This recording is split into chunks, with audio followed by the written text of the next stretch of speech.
স্বাস্থ্যের কোটিপতির সংখ্যা বেড়ে 85। তদন্ত ও অনুসন্ধানে দুদক। নামের তালিকা মেলাতেই হিমশিম। আত্মীয় পরিজনদেরও অবৈধ সম্পদের খতিয়ান। তৈরি করতে গিয়ে আরও বিভিন্ন লোকের নাম এসেছে। 21 জনের সাথে আত্মীয় স্বজন বা স্ত্রী জড়িত হয়েছে, তাদেরকে নোটিশ দেওয়া হয়েছে। দুর্নীতিবাজদের ঠেকাতে একসঙ্গে কাজ করবে র্যাব, দুদক।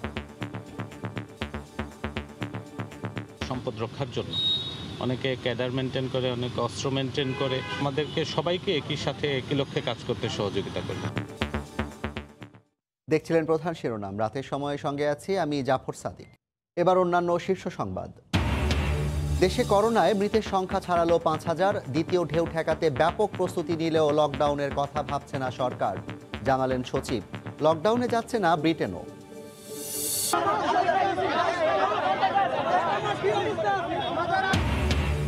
চাকরি বাঁচাতে সৌদি ফিরতে মরিয়া প্রবাসীরা। রাজধানীতে দ্বিতীয় দিনের বিক্ষোভ। ভিসার মেয়াদ বাড়াতে বলা হয়েছে, এমন আশ্বাসে ছাড়লেন পথ। ইলিশের উৎপাদন বাড়াতে প্রায় 250 কোটি টাকার নতুন প্রকল্পের অনুমোদন। জেলেদের জন্য থাকবে বিকল্প কর্মসংস্থান।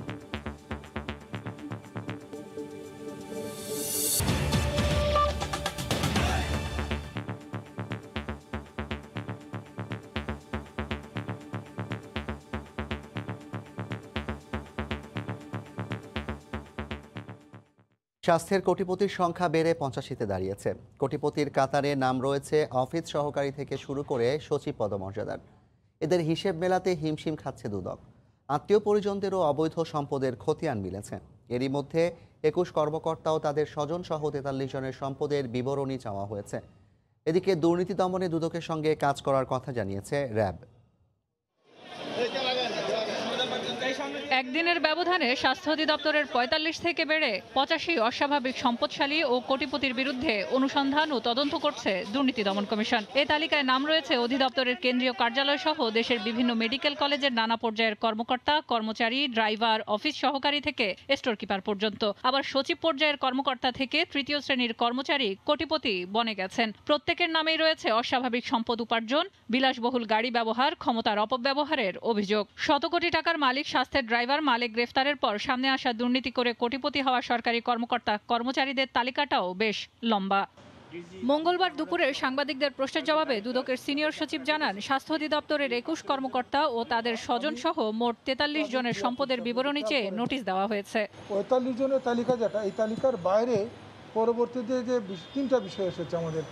একটি হলো যে মাস্ক, পিপি, যন্ত্রপাতি, তারপরে হলো যে রিজেন্ট এবং জেকেজি।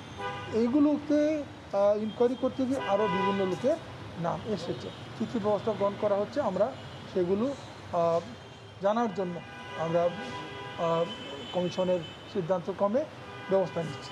এদিকে দুদক কার্যালয়ে এসে র্যাবের অতিরিক্ত মহাপরিচালক বলেন, দুর্নীতি দমনে একসাথে কাজ করবে দুদক ও আইনশৃঙ্খলা বাহিনী। যারা দুর্নীতির সাথে জড়িত, তারা মানি লন্ডারিংয়ের সাথে জড়িত, তারা আবার দেখা যায় যে শৃঙ্খলা বহির্ভূত কাজের সাথেও জড়িত, সম্পদ রক্ষার জন্য। অনেকে ক্যাডার মেনটেন করে, অনেকে অস্ত্র মেনটেন করে। স্বাস্থ্য খাতে সিন্ডিকেটের জেরেই দুর্নীতি প্রাতিষ্ঠানিক রূপ পেয়েছে বলে মনে করেন বিশ্লেষকরা। এক ধরনের সিন্ডিকেট এখানে সুপ্রতিষ্ঠিত প্রাতিষ্ঠানিক রূপ লাভ করেছে। এই প্রেক্ষিতে যাদেরকে আটক করা হয়েছে এখনো পর্যন্ত আমরা দেখতে পাচ্ছি শুধুমাত্র নিম্ন পর্যায়ের বা নিম্ন মধ্যম পর্যায়ের কর্মচারী বৃন্দ।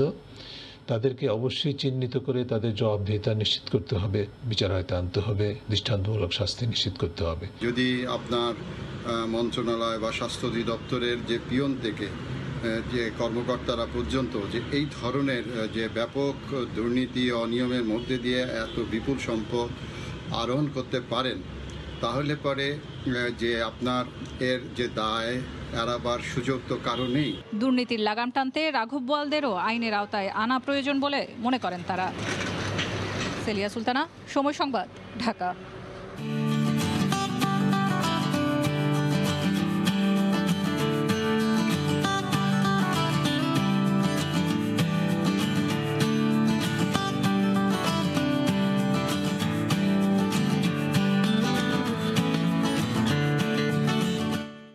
কথায় আছে, শখের তোলা 10 আনা। এবার তা প্রমাণ করে দেখালেন লালমনিরহাটের দুলাল চন্দ্র। ভালোবাসার মানুষের জন্য জমি বিক্রি করে কিনেছেন আস্ত এক হাতি। দেশে করোনায় মৃতের সংখ্যা ছাড়ালো 5,000। দ্বিতীয় ঢেউ মোকাবিলায় ব্যাপক প্রস্তুতি নিলেও লকডাউনে যাওয়ার কথা ভাবছে না সরকার। বিকেলে সচিবালয়ে আন্তঃমন্ত্রণালয় সভা শেষে একথা জানিয়েছেন মন্ত্রিপরিষদ সচিব। সংশ্লিষ্ট মন্ত্রণালয়গুলোকে নিজস্ব পরিকল্পনা প্রণয়ন করে 7 দিনের মধ্যে মন্ত্রিপরিষদ বিভাগে জমা দিতে বলা হয়েছে। বিমানবন্দরগুলোতে নজরদারির দায়িত্বে থাকবে সেনাবাহিনী। করোনা মহামারীতে আক্রান্ত হয়ে এখন পর্যন্ত ভুগছেন দেশের 3.5 লাখেরও বেশি মানুষ। সুদীর্ঘ মৃতের তালিকাও ছাড়িয়ে গেছে 5,000-এর ঘর। বিশ্বের অন্যান্য দেশে যখন দ্বিতীয়বার আক্রান্তের সংখ্যা বাড়ছে, তখন দেশেও মহামারীর দ্বিতীয় ঢেউ আসার আশঙ্কা প্রকাশ করেছেন খোদ প্রধানমন্ত্রী শেখ হাসিনা। সামনে শীত আর একটু হয়তো খারাপের দিকে যেতে পারে। সরকার প্রধানের এমন সতর্ক বার্তার পর থেকেই মন্ত্রণালয়গুলোতে নড়ে চড়ে বসেছেন নীতি নির্ধারকরা। কোভিড-19-এর দ্বিতীয় ঢেউ এলে তা সামাল দিতে কি পদক্ষেপ নেওয়া হবে তা নিয়েই এখন চলছে প্রতিরোধ পরিকল্পনার কাজ। মঙ্গলবার বিকেলে সচিবালয়ের মন্ত্রিপরিষদ বিভাগের আহ্বানে বেশ কয়েকটি মন্ত্রণালয়ের সচিবদের নিয়ে অনুষ্ঠিত হয় আন্তঃমন্ত্রণালয় সভা। 2 ঘণ্টা রুদ্ধদ্বার বৈঠক শেষে মন্ত্রিপরিষদ সচিব সাংবাদিকদের বলেন, মহামারীর দ্বিতীয় ঢেউ ঠেকাতে ব্যাপক কার্যক্রম হাতে নেওয়া হচ্ছে। শীতের সময় অ্যাজমা বা নিউমোনিয়া বা এগুলি বেশি থাকবে, ইনফ্লুয়েঞ্জা, সেটাকেও একটা ইমিডিয়েটলি একটা সবাইকে সচেতন করে দেওয়া এবং তারও একটা ট্রিটমেন্ট প্ল্যান রেডি করা। লোকজন বাইরের থেকে আসতে যাচ্ছে, তাদেরকে কিভাবে আমরা প্রিকশনারিভাবে ট্রিটমেন্ট করবো যাতে ইনফ্লো আর না হয়, বাইরের থেকে যাতে কোনো ভাইরাস আরও এক্সট্রা না আসে। তো তিনি জানান, মন্ত্রণালয়গুলোকে নিজস্ব পরিকল্পনা প্রণয়ন করতে তাগিদ দেওয়া হয়েছে। প্রত্যেকটা মন্ত্রণালয়ের উপরে দায়িত্ব দিয়ে দেওয়া হয়েছে, তারা তাদের অধিক্ষেত্রের অফিস আদালত বা ইনস্টিটিউশনগুলো কীভাবে চালাবে তারা অবস্থা অনুযায়ী সিদ্ধান্ত 7 থেকে 10 দিন তারা একটা ওয়ার্ক প্ল্যান রেডি করবে।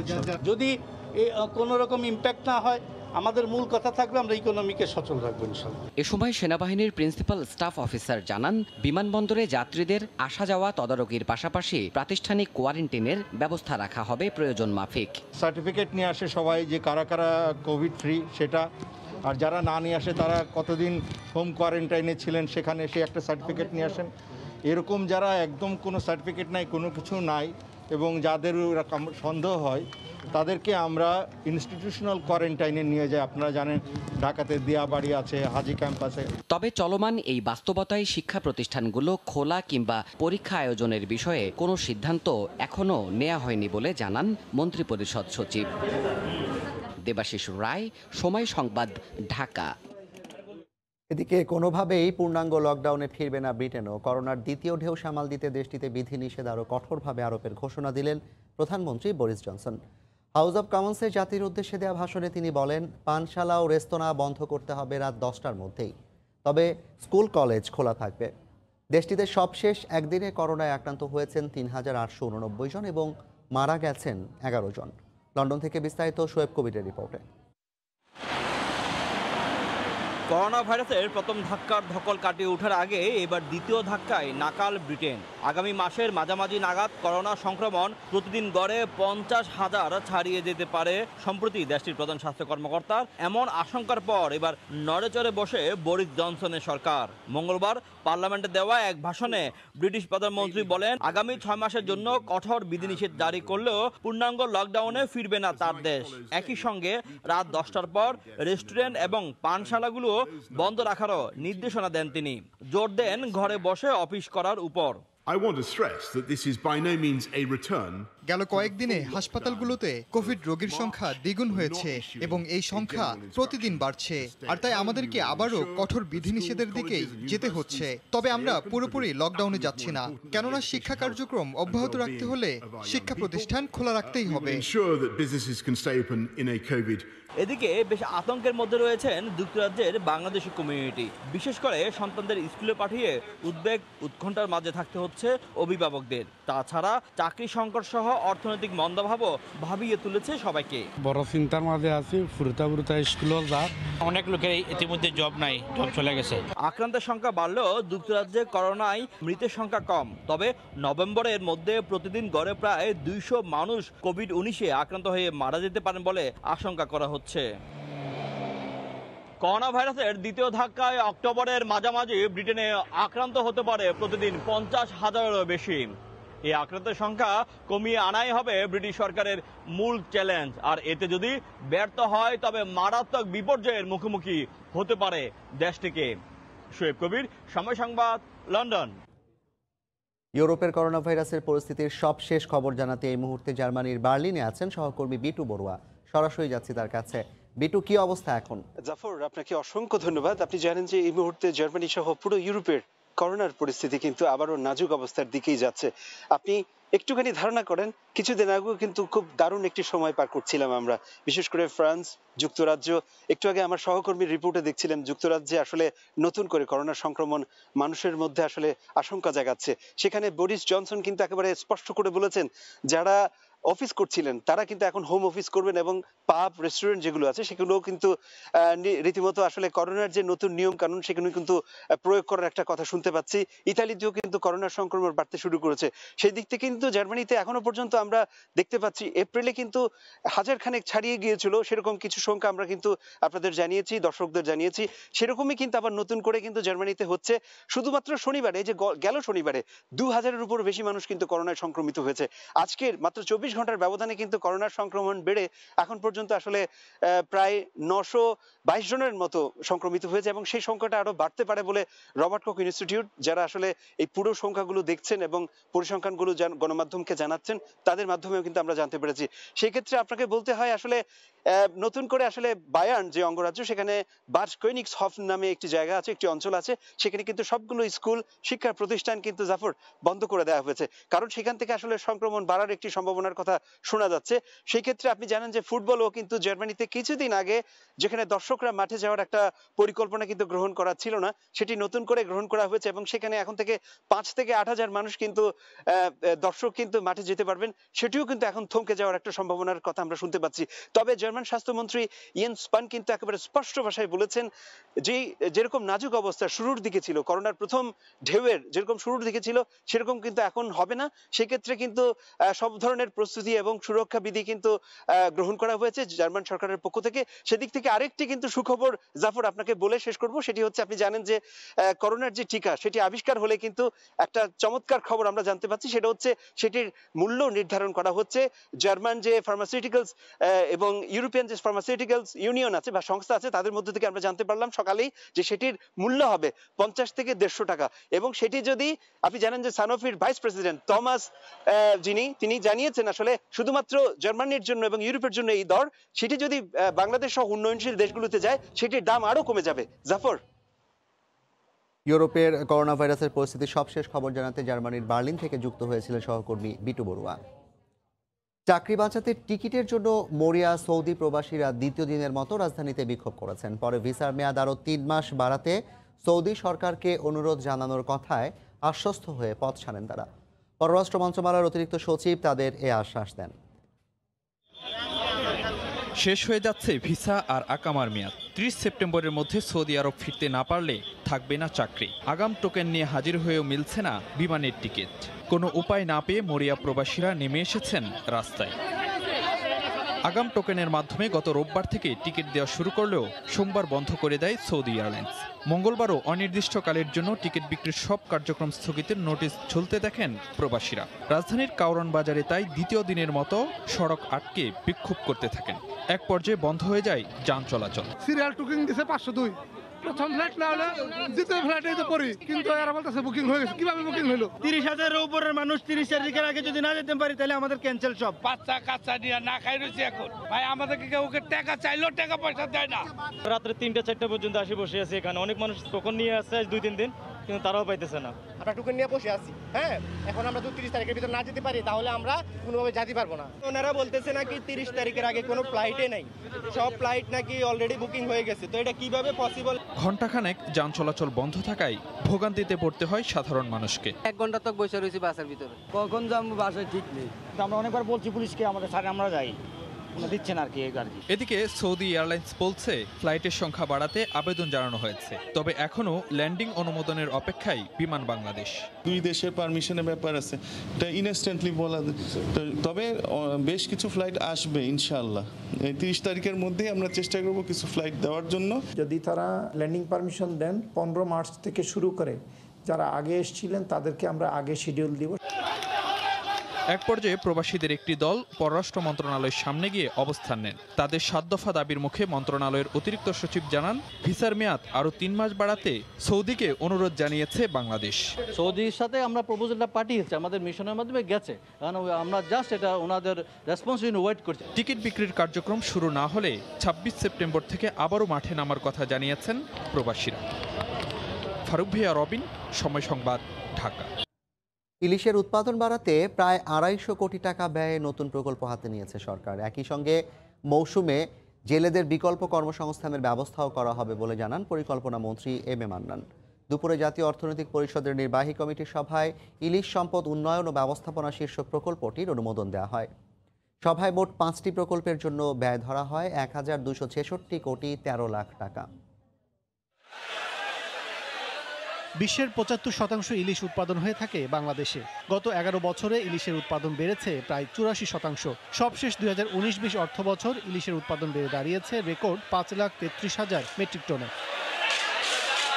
উৎপাদনের পরিমাণ আরও বৃদ্ধি করতে এবার 246 কোটি 28 লাখ টাকা ব্যয়ে নতুন প্রকল্প হাতে নিয়েছে সরকার। মঙ্গলবার রাজধানীর শেরেবাংলা এনইসি সম্মেলন কক্ষে জাতীয় অর্থনৈতিক পরিষদের নির্বাহী কমিটির সভায় প্রধানমন্ত্রী শেখ হাসিনার উপস্থিতিতে ইলিশ সম্পদ উন্নয়ন ও ব্যবস্থাপনা শীর্ষক প্রকল্পটি অনুমোদন দেওয়া হয়। এটা ভালো কাজ হয়েছে, সরকারের অন্যতম সফল প্রকল্প। এটাকে এক্সপান্ড করা, কনসলিডেট করা, এই জন্য শুধু ইলিশ নিয়েই তিনি এই প্রকল্পটার জন্য যারা ইলিশ বিক্রি করে সার্বিকভাবে শুধু ইলিশের উপরে নির্ভর করে কিছু আমাদের জেলে ভাই বোনরা আছে থাকে, তো তাদেরকে ওই কয়েকদিন চাল তো দিবই, কিছু আর্থিক সহায়তা দিব এবং তাদেরকে জাল দিব এবং প্রশিক্ষণ দিব। সবাই প্রবাসী খাতকে গুরুত্ব দিয়ে 335 কোটি 78 লাখ টাকা ব্যয়ে 40টি উপজেলায় 40টি কারিগরি প্রশিক্ষণ কেন্দ্র ও চট্টগ্রামে একটি ইনস্টিটিউট অব মেরিন টেকনোলজি স্থাপন প্রকল্পের অনুমোদন দেওয়া হয়। পরিকল্পনা মন্ত্রী জানান, অপ্রয়োজনীয় রাস্তা নির্মাণ বা প্রশস্ত করা থেকে বিরত থাকতে নির্দেশ দিয়েছেন প্রধানমন্ত্রী। তার বার্তা হলো আপনারা সড়ক নির্মাণের ক্ষেত্রে বি ভেরি কেয়ারফুল, চিন্তা করে বানাবেন যাতে এটা আমাদের যথাযথ কাজে লাগে, মেনটেন করা যাবে, আমরা আর্থিকভাবে এটা মেনটেন করতে পারবো এবং অপ্রয়োজনীয় খামকা বাড়ি আমার বাড়ির পাশে যাবে, ওইটা শর্ট হবে, ডিস্টেন্স একটু কমে যাবে 3 মাইল, এই ধরনের মানসিকতা বাইরে আমাদের আসতে হবে। অন্যান্য 3টি প্রকল্পের মধ্যে রয়েছে সড়ক পরিবহন ও সেতু মন্ত্রণালয়ের জামালপুর জেলার দিকপাইদ সরিষাবাড়ি তারাকান্দি সড়ক উন্নতিকরণ, সীমান্ত এলাকায় বিজিবির 73টি আধুনিক বর্ডার অবজারভেশন পোস্ট নির্মাণ এবং সমাজ কল্যাণ মন্ত্রণালয়ের 8টি সরকারি শিশু পরিবারে 25 শয্যা বিশিষ্ট শান্তিনিবাস স্থাপন প্রকল্প। কাজল আব্দুল্লাহ, সময় সংবাদ, ঢাকা। ওষুধ প্রশাসনের অনুমোদন ছাড়া বিদেশি চিকিৎসা সামগ্রী এনে অতিরিক্ত দামে বিক্রির দায়ে রংপুরে 5টি প্রতিষ্ঠানকে জরিমানা করেছেন র্যাবের ভ্রাম্যমাণ আদালত। বিকেলে নগরীর ধাপ এলাকায় ওষুধ প্রশাসন অধিদপ্তর ও জেলা প্রশাসন যৌথভাবে অভিযান চালায়। এ সময় প্রতিষ্ঠানগুলোতে blood pressure machine, pulse oximeter, digital thermometer সহ বেশ কিছু বিদেশি পণ্য পাওয়া গেলেও তা আমদানির কোনো অনুমতিপত্র দেখাতে পারেনি তারা। এছাড়া এসব চিকিৎসা সামগ্রী অতিরিক্ত মূল্যে বিক্রির প্রমাণ পাওয়ায় 5,000 টাকা করে জরিমানা করেন ভ্রাম্যমাণ আদালত। করদাতাদের গোপনীয় সব তথ্যই এখন বাংলাদেশের অন্যতম প্রতিদ্বন্দ্বী ভিয়েতনামের হাতে। খোদ সরকারের বাস্তবায়ন পরিবীক্ষণ ও মূল্যায়ন বিভাগই দিয়েছে এমন প্রতিবেদন, যা মানতে নারাজ জাতীয় রাজস্ব বোর্ড। সংস্থা দুটির মুখোমুখি অবস্থানের নেপথ্যে 2018 সালে শেষ হওয়া এনবিআরের সরকারি ব্যবস্থাপনা শক্তিশালীকরণ প্রকল্প। আইএমইডি বলছে, তথ্য নিরাপত্তায় 11টি ঝুঁকি আর 29টি দুর্বল দিক নিয়ে প্রকল্পটি শেষ করেছে এনবিআর। জুবার ফয়সালের রিপোর্ট। তৈরি পোশাকের রফতানি বাজারে বাংলাদেশের সবচেয়ে বড় প্রতিপক্ষ ভিয়েতনাম। বাণিজ্যের আরও অনেক শাখায় প্রতিযোগী দেশটি। অথচ দেশের করদাতাদের অতি গোপনীয় সব তথ্যের নিয়ন্ত্রণ এখন ভিয়েতনামের হাতেই। অবিশ্বাস্য হলেও এনবিআরের সরকারি ব্যবস্থাপনা শক্তিশালীকরণ প্রকল্প SGMP-তে ঘটেছে এমনটাই। আমাদের রাজস্ব খাতের একদম হার্টের একটা প্রকল্প এটা। আমি যখন ওখানে প্রতিমন্ত্রী ছিলাম, আমি 2-1বার তাদের অনুষ্ঠানে গেছি।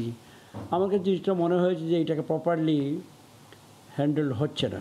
সম্প্রতি পরিকল্পনা মন্ত্রণালয়ের বাস্তবায়ন পরিবীক্ষণ ও মূল্যায়ন বিভাগ আইএমইডি প্রকল্পটি নিয়ে একটি প্রতিবেদন প্রকাশ করে, যেখানে বলা হচ্ছে প্রকল্পে রয়েছে 11টি ঝুঁকি আর 29টি দুর্বল দিক।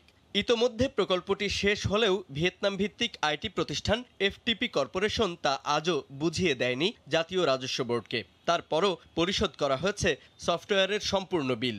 যদিও আইএমইডির এই প্রতিবেদনকে ভুল বলছে এনবিআর। সংস্থাটির বিশ্বাস, তথ্য ভান্ডারে প্রবেশের সুযোগ থাকলেও তা করবে না ভিয়েতনামের প্রতিষ্ঠানটি। অ্যাক্সেস করতে পারে কিন্তু এখন পর্যন্ত করে নাই। কোনো অনৈতিক কাজ করবে বলে মনে হয় না। আগের যে ল্যাবসগুলো ছিল সেগুলো রিপোর্ট আকারে প্রকাশ করছে, কিন্তু আমরা এটা কারেকশন দিয়েছিলাম। অনেক ব্যাপারে আমাদের উত্তরণ ঘটছে, তো সেগুলো আনে নাই রিপোর্টে। বিষয়টি নিয়ে ক্ষুব্ধ পরিকল্পনা মন্ত্রী বললেন, চাওয়া অনুযায়ী হয়নি কিছুই, বরং অপচয় হয়েছে অর্থের। আমার ধারণা ওই প্রকল্প থেকে আমরা কোনো আউটপুট যেটা আশায় ছিল, আশায় অনুরূপ তো পাই নাই, বরঞ্চ in a sense it is কি বলবো, এটা যথাযথ ছিল না। ৭৮ কোটি ৯৮ লাখ টাকা ব্যয়ে ২০১১ সালে অনুমোদন দেওয়া হয়েছিল এসজিএমপি প্রকল্পের, যা শেষ হওয়ার কথা ছিল ২০১৩ ডিসেম্বরে। ৩বার সংশোধনী এনে ৭ বছর পর এনবিআর যা শেষ করে ২০১৮ সালের জুনে। জুবাইর ফয়সাল, সময় সংবাদ, ঢাকা।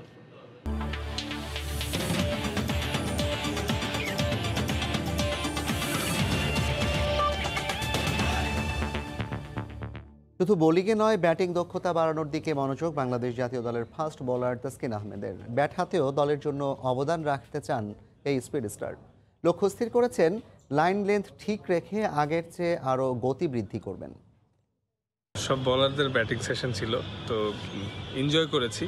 যদিও বেশ আমাদেরকে নেটে টাফ টাইম দিচ্ছিল থ্রোয়ার এবং বোলাররা, কিন্তু আসলে এই চ্যালেঞ্জগুলো নেওয়া শিখতে হবে, কারণ আমাদের ট্যালেন্টারদের ব্যাটসম্যানদের সাপোর্ট দিতে হলে ইমপ্রুভ করতেই হবে। ফিটনেস আগের থেকে মার্শাল্লাহ ইমপ্রুভ হয়েছে, বাট আসলে ইমপ্রুভমেন্টের শেষ নেই। তো ওয়ার্ল্ড ক্লাস লেভেল হতে হলে আরও কনসিস্টেন্ট থাকতে হলে আরও হার্ডওয়ার্ক সবসময় করে যেতে হবে। পেস বা সিম পজিশন এইসব নিয়ে কাজ করছি কোচদের সাথে, মার্শাল্লাহ আগের থেকে ইমপ্রুভ হয়েছে। লালমনিরহাটের স্ত্রীর স্বপ্ন পূরণে চাষের জমি বিক্রি করে হাতি কিনে দিলেন স্বামী। হাতিটি দেখতে ভিড় করছেন উৎসুক জনতা। স্ত্রীর প্রতি তার ভালোবাসার প্রশংসা করেন এলাকাবাসী সহ স্থানীয় জনপ্রতিনিধি। মোফাখর ইসলাম মজনুর পাঠানো তথ্য, ছবিতে রিপোর্ট।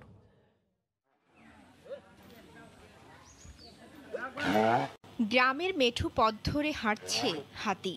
হ্যামিলনের বাঁশিওয়ালার মতো তা দেখতে পেছন পেছন হাঁটছে রতিধর গ্রামের শিশুরা। সম্রাট শাহজাহানের মতো তাজমহল বানাতে না পারলেও স্ত্রীর স্বপ্ন পূরণে হাতি কেনেন লালমনিরহাট সদর উপজেলার কৃষক দুলাল চন্দ্র। স্ত্রী তুলসী রানী দাসের স্বপ্নে দেখা পরম ঈশ্বরের দৈব আদেশ পালনে এক সপ্তাহ আগে চাষের ১৪২% জমি বিক্রি করে ১৭ লাখ টাকা দিয়ে এই হাতিটি কিনে দেন স্বামী দুলাল চন্দ্র। হাতিটি লালন পালনে মাসিক ১৫,০০০ টাকা বেতনে ঠিক করেছেন মাহুতো। দেবকুল এবং ঈশ্বর শরণাপন্নভাবেই আমরা দুজনেই কার্য করি আসতেছি। আমার স্ত্রী সৃষ্টিকর্তার প্রতি শ্রদ্ধা ভক্তি আছে, সত্যনিষ্ঠা ন্যায়নিষ্ঠা আছে, এ কারণেই আমি ইংল্যান্ড তার কথাবার্তা শুনি এবং মানি। গ্রামীণ জনপদে হাতি, তাও আবার পরমেশ্বরের নির্দেশনা পূরণে, এমন খবরে ভিড় করছেন উৎসুক জনতা। আর ভালোবাসার প্রশংসা করেন স্থানীয় জনপ্রতিনিধিও। দেখার জন্য আসছি, উনি যা করতেছেন ওনার ইচ্ছামূলক কিছু নয়। ফুটবল খেলে, জম্বুরা খায়। স্বামী স্ত্রীর প্রতি যে ভালোবাসাটা, এটা অটুট থাকবে এবং ভগবানের যে তার আদেশ, এটাও বলবৎ থাকবে। এর আগেও স্বপ্নে নির্দেশনা পেয়ে স্ত্রীকে ঘোড়া আর রাজহাঁস কিনে দেন স্বামী দুলাল চন্দ্র। সময় সংবাদ, লালমনিরহাট। এ পর্যায়ে শীর্ষ সংবাদ জানিয়ে দিচ্ছি আরেকবার। স্বাস্থ্যের কোটিপতির সংখ্যা বেড়ে ৮৫, দুদক তদন্ত অনুসন্ধানে দুদক। নামের তালিকা মেলাতেই হিমশিম, দুর্নীতিবাজদের ঠেকাতে একসঙ্গে কাজ করবে র্যাব দুদক। দেশে করোনায় মৃতের সংখ্যা ছাড়ালো ৫,০০০। দ্বিতীয় ঢেউ ঠেকাতে ব্যাপক প্রস্তুতি নিলেও লকডাউনের কথা ভাবছে না সরকার, জানালেন মন্ত্রী পরিষদ সচিব।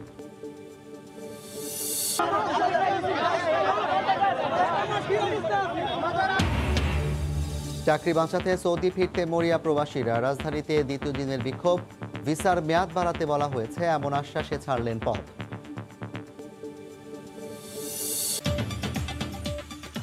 এই ছিল রাতের সময়, সঙ্গে থাকুন সময়।